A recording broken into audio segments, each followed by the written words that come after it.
Welcome back to Waking Mad. Welcome back. This is part 2 of this episode. Yeah. We've just been talking about how nature abhors polarities and balance via the spectrum Yes. is required, and we're also talking about, reference to David Icke and Alex Jones and the idea of the one world government. Yeah. We're talking about how you got to be careful of anything that's extremes, even fear, conspiracies, ideas. If anything is extreme or makes you feel in an extreme way, that it deserves observation. Yeah, and the need to debate, robust debate. And again, to reiterate, don't believe in this. Just think about this. Yeah. Just debate this. Just talk about this. Don't worry about belief. Do I believe in this conspiracy theory? Hell no. How could you? I'm simply entertaining this conspiracy or these conspiracy theories. Conspiracy meaning that, there is a cabal or cadre of people who are in on it and everyone else isn't. Yeah. I mean, most corporate, tactic and policy is conspiracy. Yeah. Do you think, Apple is going to talk about their next product release before they release it? I think the word conspiracy has been bastardized because it has. You can use. You're a conspiracy theorist, therefore your argument's invalid. Yeah. You've also got that whole pejorative language of, like I said before about you're a climate denier. You're a climate skeptic. And you might be a physicist, or environmental scientist, or a philosopher. That title is removed in making you just a denier. Yeah. And they talk about the facts and the truth of climate change. Yeah. Hang on, science does not work that way. No. Science works with the assertion of the null hypothesis, or the experimental hypothesis against the null hypothesis. You can't prove anything in science. You simply come up with evidence. Evidence to support a theory. A theory in a majority consensus. Anyone who talks about the truth of climate change or the facts of climate change, it's not right. It's not an appropriate use of language in that domain of science. Yeah. And it's not religion. It's not dogma, for God's sakes. And another one of these is terrorism nowadays. And terrorism. I mean, and also like 9/11 truthers. Yeah. Because you're interested in the truth. Oh, you're just a truther. Well, why would you want to know the truth? What? As opposed to a liar. Being a liar? So if someone calls you a 9/11 truther, say, well, you're obviously a 9/11 liar. And, the same people that convinced us to go into Iraq after 2001, I think it would have been 2003, a couple of years after, or a year after the 9/11 event, World Trade Center, which is a horrible thing. Many thousands of wonderful people, good, solid Americans and others died. And then we all went to war with Iraq. And I'm sure a lot of people out there have already heard about this and studied this, but it had nothing to do with Iraq, as far as we know. And the Chilcot report, which has recently been released, Jesse, I'm sure you've heard of, which totally blew the whole thing apart. It's a wonderful public report. I think it's a several thousand-page document. Tony Blair, and who was the PM of Great Britain at the time, of course, and obviously George W. Bush and Dick Cheney and Donald Rumsfeld in the United States, and obviously John Howard in Australia and various other world leaders. We all went along with it in the coalition of the willing, if you remember George W. Bush's rhetoric. Black or white, you're either with us or against us. Yes. Again, the polarities. Hey, guys, danger zone. Danger, Will Robinson.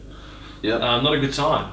And you look at these social memes in place and how they're forcing people into these extremes, either with us or against us. And the Chilcot report, just to finish that point, showed that it was all nonsense. There wasn't proper intelligence. A lot of CIA, officers actually resigned because they saw that false intelligence was being the precedent for the invasion of Iraq. Weapons of mass destruction were not found. They wanted to get rid of the dictator Saddam Hussein, which people say is fine because he was awful, but at the same time, okay, but did it justify killing all those people and devoting all those resources? And disrupting the country. It's just kept going. It's like a domino effect. Now it's currently Syria. And what I'm seeing is I'm saying that, like, the Western front here. I mean, we are part of it because we're not stopping it. So by we're our complacent. absence, People are complacent. People stop bothering to talk about things.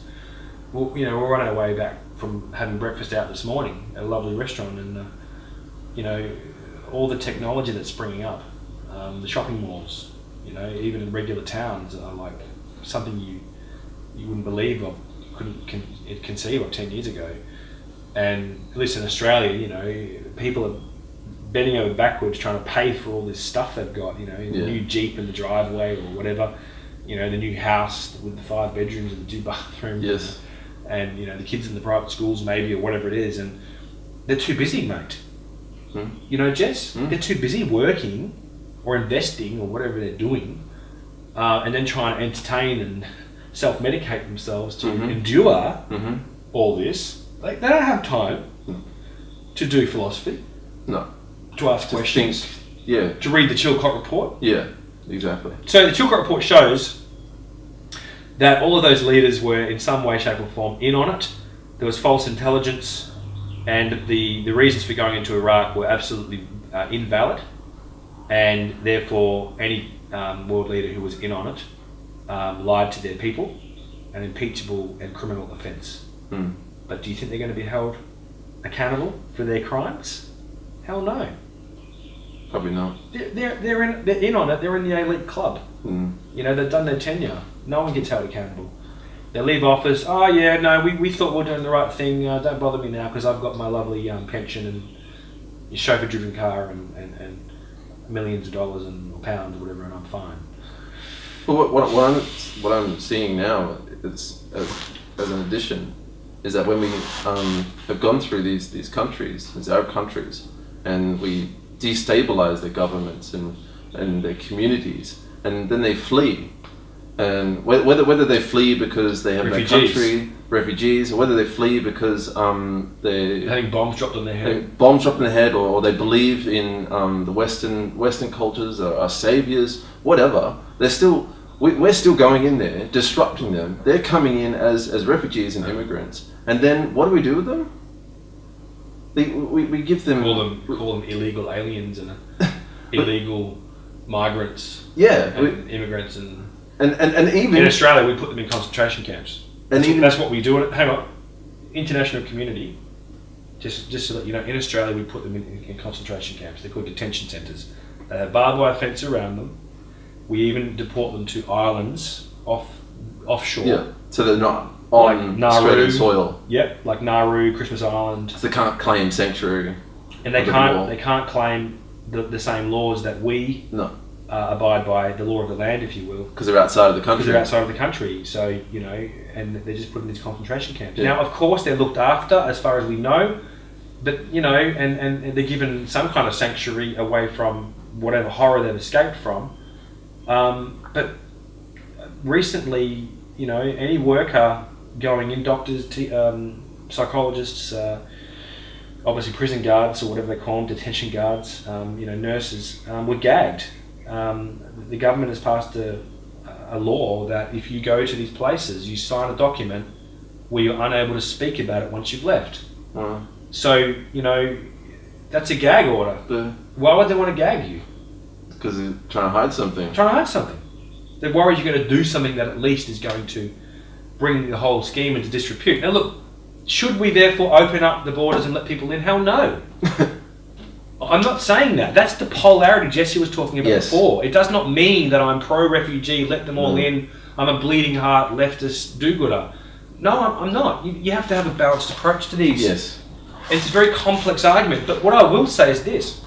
The only reason 99% of those people are refugees and fleeing their country, like the Syrian exodus into Europe, millions of people spilling into those countries, is because they are displaced persons because of war, because the United States and the Allies, Britain, Australia, etc., ever since Iraq really, have been bombing the hell out of these people, which has caused rogue governments to rise up, such as ISIS or ISIL, the Islamic State of Iraq and the Levant, rebels, or Iraq gangs. and Syria, and they've really paid mercenaries And then you've got the local government, which is often being targeted by the US coalition, such as Assad, Syria. And then you've got the terrorists, and you've got this sort of tripartite massive confusion.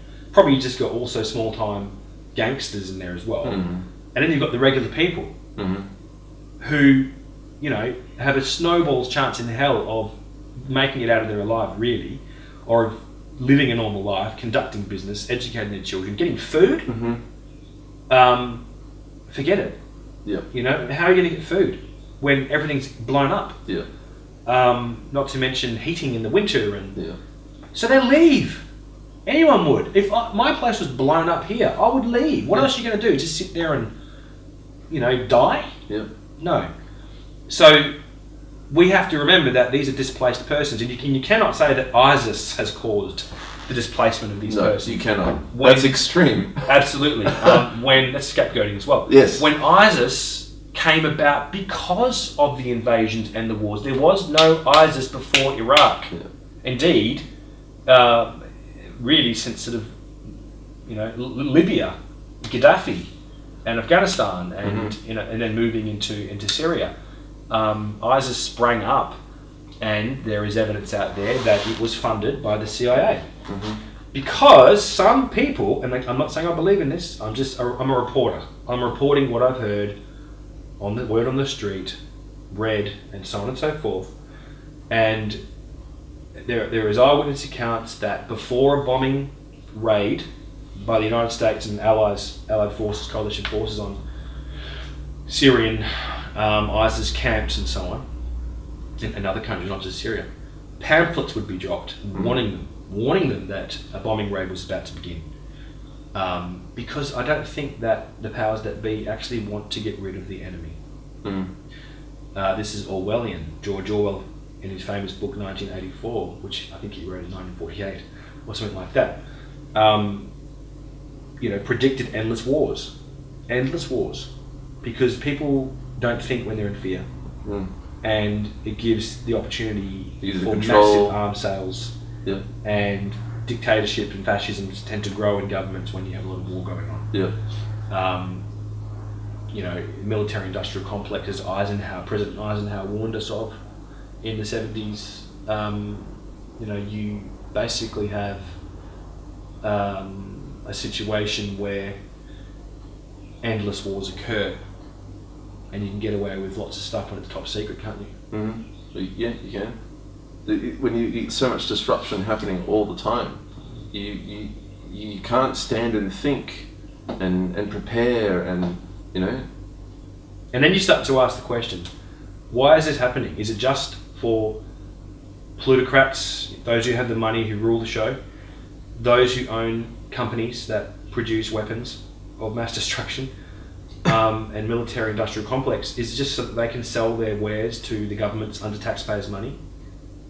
That would be a motivation, wouldn't it? It would be. It's probably not one, because that would be extreme. It's probably well, it doesn't quite add up that that's the only motivation. No, that's right. Because if you see the displacement of persons across Europe, Syrian peoples and other refugees, millions of them spilling into Europe, and even coming to places like Australia, through boats obviously, you're getting an absolute disruption of the countries they're moving into. Yes.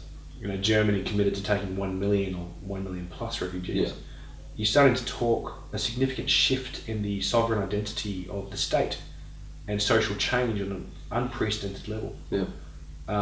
Also, you're seeing, you know, a breakdown of identity because it's deemed politically incorrect to be nationalist.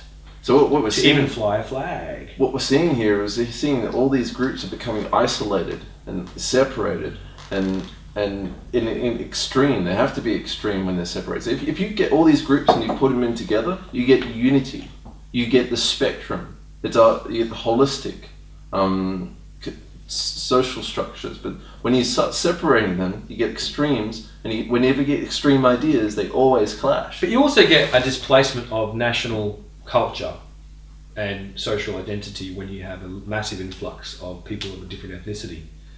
You can't have any assimilation, there's too many of them. So you actually start to get, like Chinatown, so to speak, in every Western city, but massive Chinatown, and it starts competing with the regular town, if you will. Yeah. And Islamic people, God bless them, don't tend to integrate very well, traditionally speaking, because and same as Jewish people, because their culture is so very different to the non-Jewish or non-Islamic cultures that they tend to stand out, with their dress and their practices and things like that. And certain cultures don't blend very well, like Islamic faith and Jewish faith. I'm not saying they don't, but normally in order to say blend in the Western world, they'd have to become westernized and what they call moderate.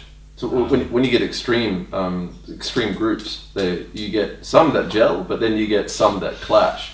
But if you have a nice, smooth spectrum... Especially with xenophobia and fear of difference. Yes. Which is what xenophobia is, isn't it? It is, Xeno meaning the new in Greek. Right. Or Islamophobia as they call it now. Yeah. Whether there be technology or homosexuals or... Homophobia. Or Muslims. Islamophobia. Islamophobia. It's crazy. Xenophobia is the fear of the new. And also the other thing that goes abutted against that, it's political correctness. Yes. Which gags you from having an opinion. Yeah. If you say something like, there's way too many Islamic migrants coming into Germany. Islamophobe. Yeah. Right? Yeah. I don't really agree that marriage in a traditional sense is supposed to take place between people of the same sex, if that was your view. Homophobe. Yeah. Now see how that's forcing you into an extreme position? What if you're gay? What if you're gay? Yeah.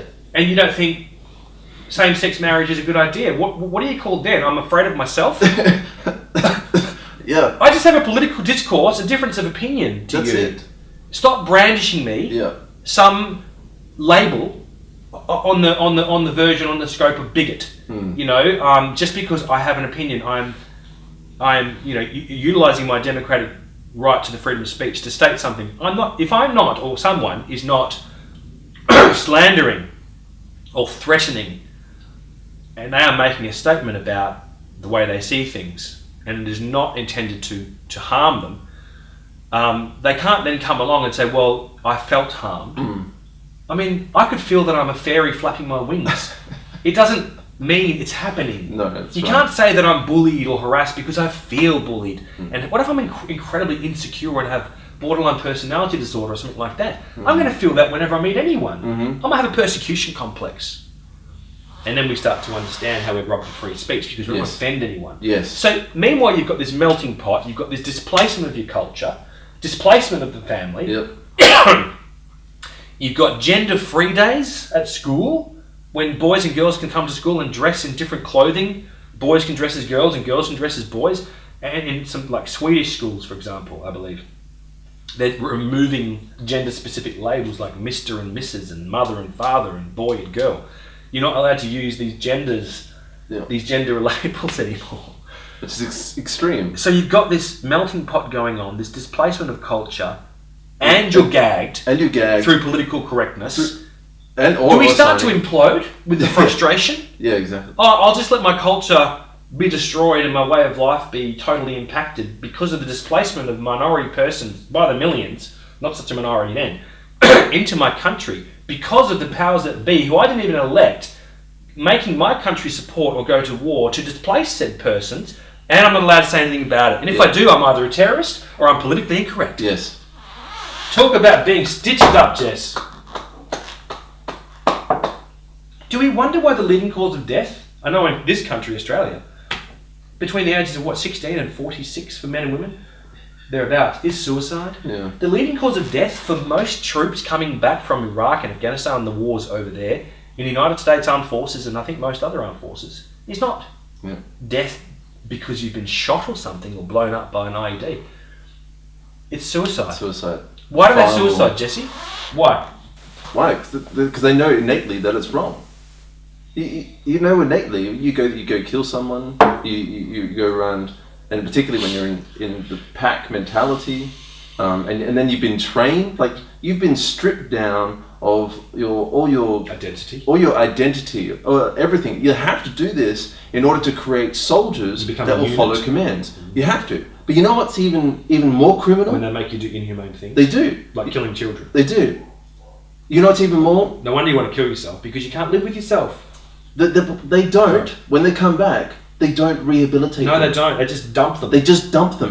They provide like psychopharmacology normally, which is drugs. Most military personnel exit after theatre of war combat. See a psychologist. On polypharmacy completely. Like lots of drugs which often backfire. You've got to be careful with drugs. I know I'm in prescription antidepressant drugs and so on. I'm not saying they have their place, but you've got to be careful with post-traumatic stress disorder because it can impede the ability to process said trauma. Yeah. You take certain kinds of antidepressants and other drugs, you can't process the trauma. Yeah.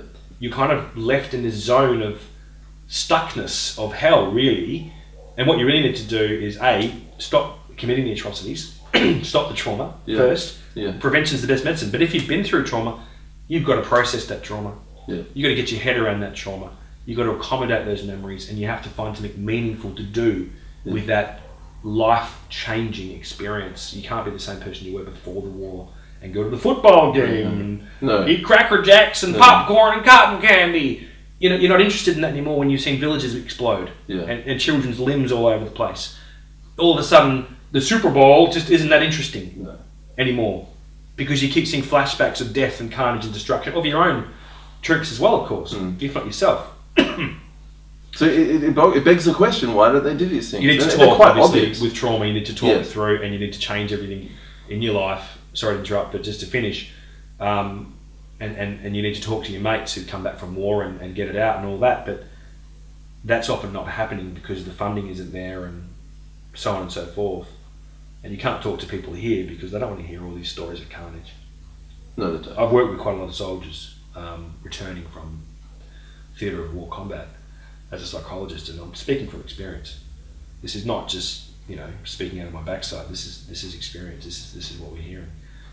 It's deplorable, and they get gag orders too often. They can't talk about what they've seen because it's national security and all this sort of stuff. But back to you. Sorry. I think we need to talk more. Period. We do. We need to debate. We need to stop being pushed around and start standing up and living in fear. Stop being pushed. When I mentioned CIA earlier about the funding of ISIS, and there is a wonderful book called ISIS is Us, and we'll find that author and fact check that later on. But it's the idea of the funding of these rogue operations. Originally, they were to dethrone the local powers, such as getting Assad out. And Gaddafi, and before that, Hussein and so on. But getting rid of dictators through funding rogue groups. Then those groups turned on, CIA and other Western military intelligence services and started to fight them because they're Islamic extremists. And you've given them millions and millions of dollars and guns and munitions. What did you expect they were going to do? And it begs the question, did you really not see this coming? Or was it planned all along? Because if you have an enemy, a perpetual enemy, you get a perpetual war. You get a perpetual war, you can have any change you want come in. War is the best way to do it. Now, when I was talking about that about 15 minutes ago, I felt this wave of fear go through me. I thought, oh no, someone's going to watch this and target me. Or you. And you can see how people are living in fear. They don't want to say this stuff in case they get in trouble. But if we don't stand up now, it could very quickly conceivably become the case where we can't ever stand up again. Because if you don't stand up, you are, by law, complicit, accepting of the movement. You are basically the same as the powers that be committing such atrocities in your name. Yes. If you don't disagree with them, if you don't say something, you are complicit. And I would put it to you now, dear viewer and listener, that anyone who does not make an argument, make a case on the side of justice, on the side of, truth, on the side of, not ultimate truth, but just, what it's seems logic. to be the it's case. Logic and just asking good, old-fashioned, honest-to-God questions of the government. And being aware of the extremists. And of policy, and of your friends and peers, talking about these things with courage. Grow a backbone. Grow a spine. See gender neutral. Grow a pair of spines.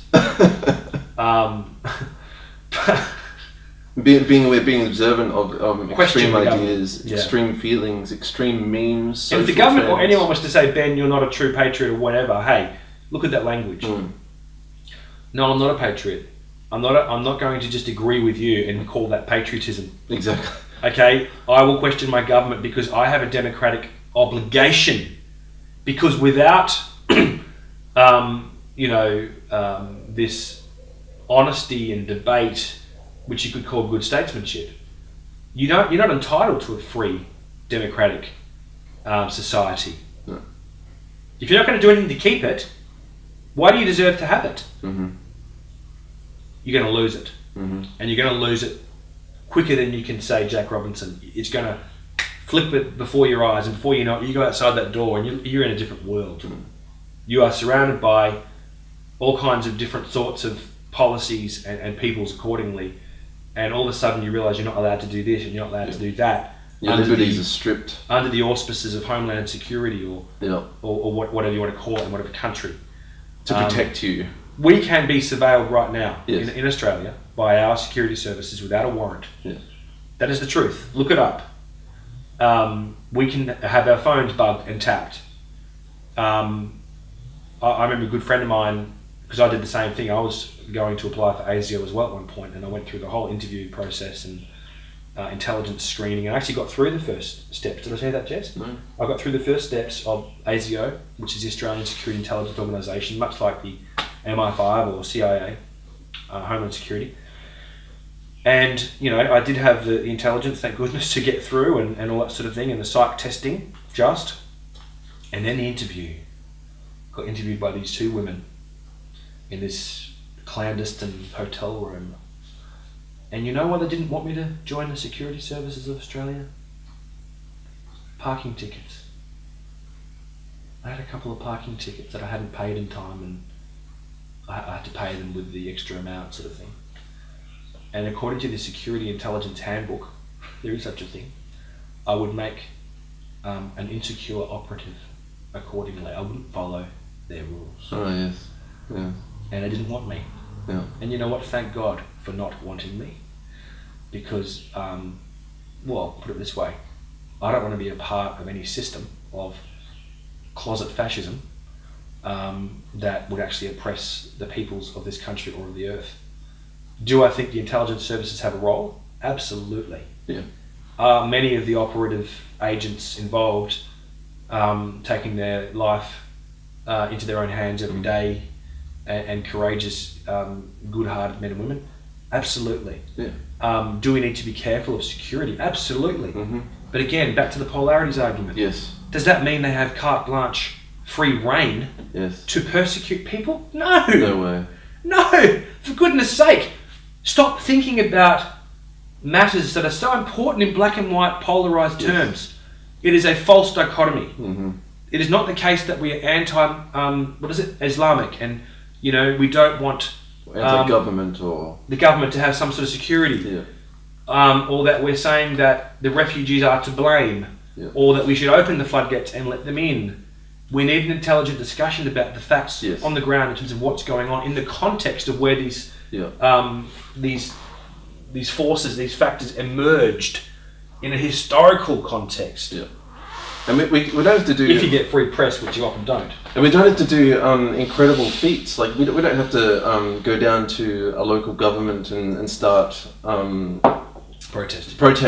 We can do stuff as simple as challenging people who force other people, like bully them, essentially bullying them. Argument. We can use argument. We can start thinking about ourselves and observing ourselves. The truth will set you free. The truth will set you free. The truth is your shield. Yes, and your weapon. Veritas, omni vincit veritas. It's a bit of a play on words for omni vincit amor, which is love conquers all, the truth conquers all. Truth conquers all. Omni vincit veritas.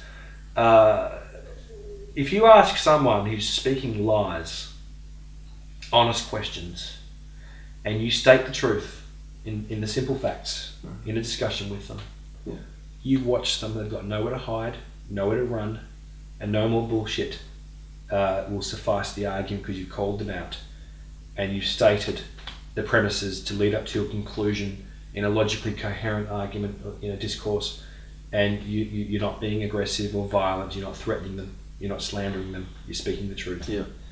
That is the way forward, Yeah. respectfully. Violence breeds violence. It's too extreme. Violence will also cause your voice to be taken out of the debate because you will be arrested. Yes. You will be put in jail, and you cannot have discourse with anyone apart from inmates then. Yeah. Violence is not the answer. It is wrong.